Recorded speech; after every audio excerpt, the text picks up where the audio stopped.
2005 के समय जो बजट था, जो 2005 के समय जो इन्फ्लेशन रेट था, मुद्रास्फीति की स्थिति, और उसमें केंद्रीय सहायता, तमाम चीज़ें मैंने ऑफिशियल रिकॉर्ड से जो डेटा मैंने निकाला है, मैंने उनको कोट किया है। तो कह दे माननीय मंत्री जी कि सीएजी गलत है, कह दे माननीय मंत्री जी कि नीति आयोग की रिपोर्ट गलत है। ये सदन मजाक गरीबों का उड़ाने के लिए नहीं है, बल्कि हेल्थ सेक्टर में क्या काम किया उसके बारे में जवाब देने कहा। अगर हेल्थ सेक्टर में काम को आप देखेंगे तो मैं एक सवाल तो मैं माननीय मंत्री जी से मैं पूछा कि आप बताइए कि बिहार के सभी जिला में जो है वेंटिलेटर है, लेकिन टेक्नीशियन नहीं है। बजट सत्र के सेकेंड हाफ में विपक्षी दलों ने सदन से वॉकआउट कर दिया, और वॉकआउट किस मुद्दे पर किया वो बाहर आकर के मीडिया के सामने प्रेस कॉन्फ्रेंस करके बताई। दरअसल बिहार में इन दिनों लगातार कई ऐसे मुद्दे हैं जिनको लेकर सदन में सत्ता पक्ष और विपक्ष आमने सामने हो रहा है।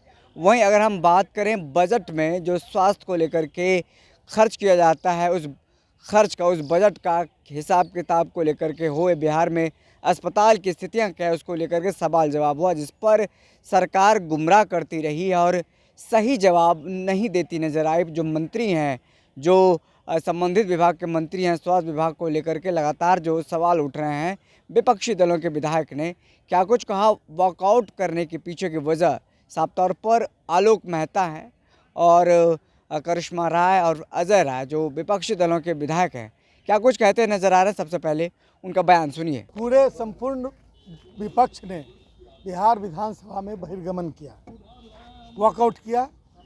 उसके कई वजह थे।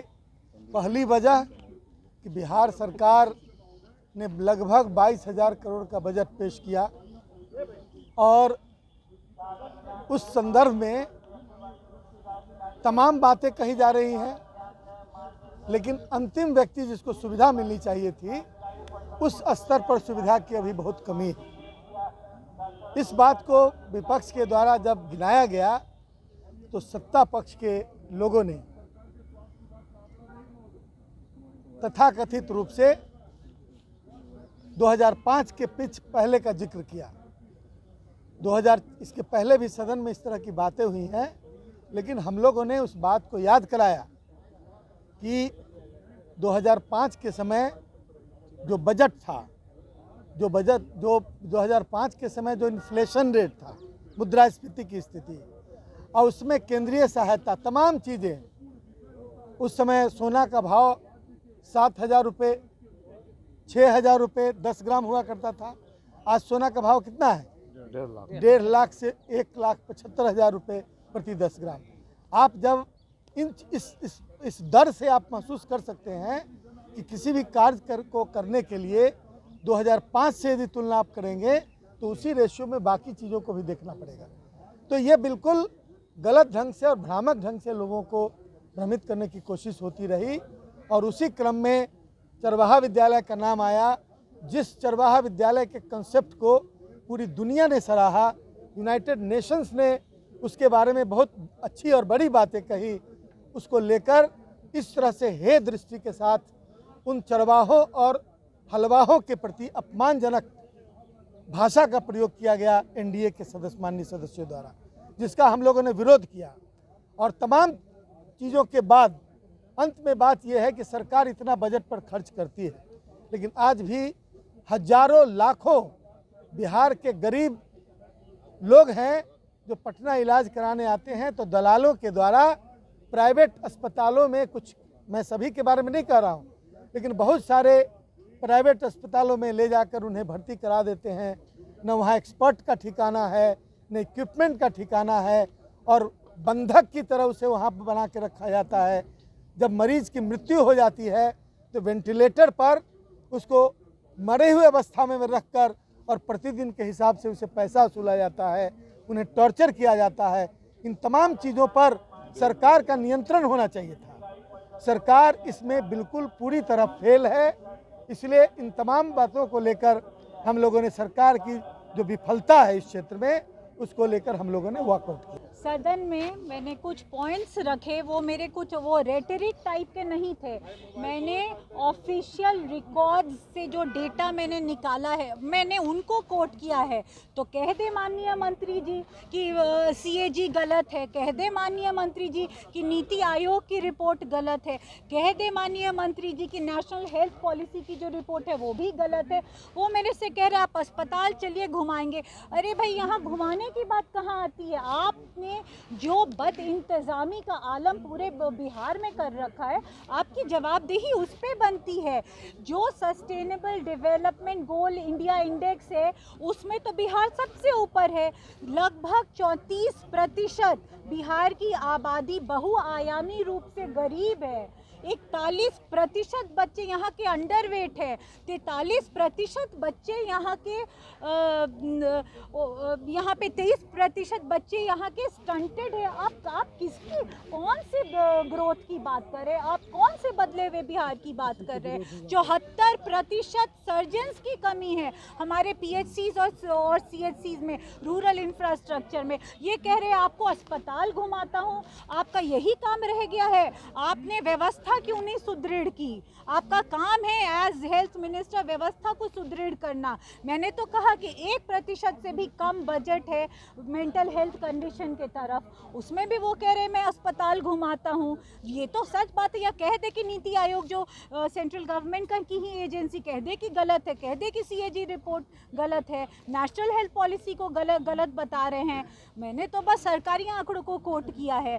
और रही बात बजट में, जब 8% ये प्रोविज़न है कि बजट का 8% हेल्थ बजट में के रूप में खर्च होना चाहिए, लेकिन बिहार में केवल 6.3% खर्च हो रहा है।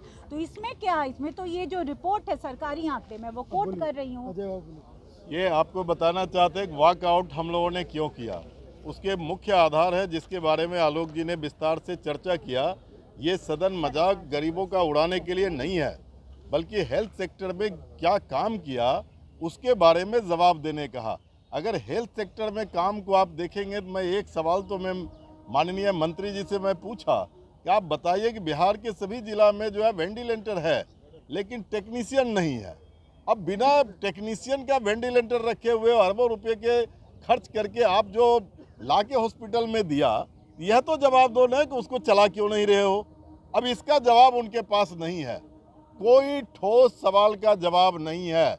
जो WHO कहता है उसके मानक के हिसाब से भी बिहार के अंदर जो 30% डॉक्टर की उपस्थिति है। WHO जो कह रहा है उसके हिसाब से जो हेल्थ सेक्टर में काम करने वाले कर्मचारी है वो आपको 25% के हिसाब से जो है वो कर्मचारी मुहैया है। और सबसे बड़ा भ्रष्टाचार का खेल जो है हेल्थ डिपार्टमेंट में वो है कि उसके आधारभूत संरचना से जो हॉस्पिटल का निर्माण हो रहा है। आप चले जाइए, मैं बोला माननीय मंत्री जी को कि बताइए कि गांव में जो अस्पताल पंचायत के अंदर जो बन रहा है स्वास्थ्य उपकेंद्र या स्वास्थ्य केंद्र, उसका निर्माण का जो है शिलान्यास कब मंत्री जी रखे? 7 साल पहले, और आज तक वो बन रहा है। 7 साल से वो बन रहा है और कई तो ऐसे हॉस्पिटल है कि इनका शिलापट रखा हुआ है और अभी तक शुरू भी नहीं हुआ है। ये भ्रष्टाचार का भेंट चल रहा है और इसीलिए हम लोगों ने एक भी सवाल का ठोस जवाब दिए बिना वो सही महिला जो है ये सदस्य बोल रही है टारगेट करना शुरू किया कि चलिए हम आपको दिखाते हैं। क्यों आप क्यों नहीं बोले? अजय जी को दिखाएंगे, आलोक जी को लेकर के दिखाएंगे, चलो ना दिखाओ ना हॉस्पिटल में क्या है, क्या हो रहा है। नहीं तो मैं दिखा आकर के मैं दिखा दूंगा। इसीलिए इन सारे सवाल को लेकर के हम लोगों ने जो है इसका वॉकआउट किया, क्योंकि वो कोई तथ्य आधारित बात नहीं कर रहे थे, वो पॉलिटिकल मंच की तरह बात को रख रहे थे।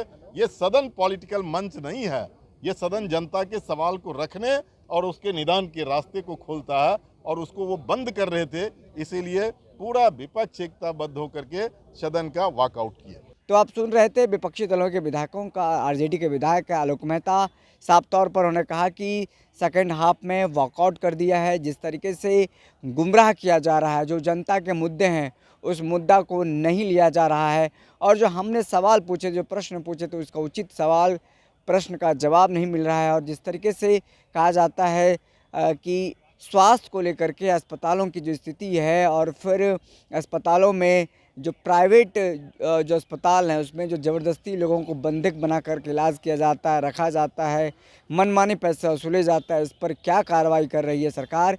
इस पर भी कोई कार्रवाई फिर उस पर सवाल का जवाब नहीं आया। देश दुनिया के तमाम खबरों के लिए दर्श न्यूज़ बहुत बहुत शुक्रिया।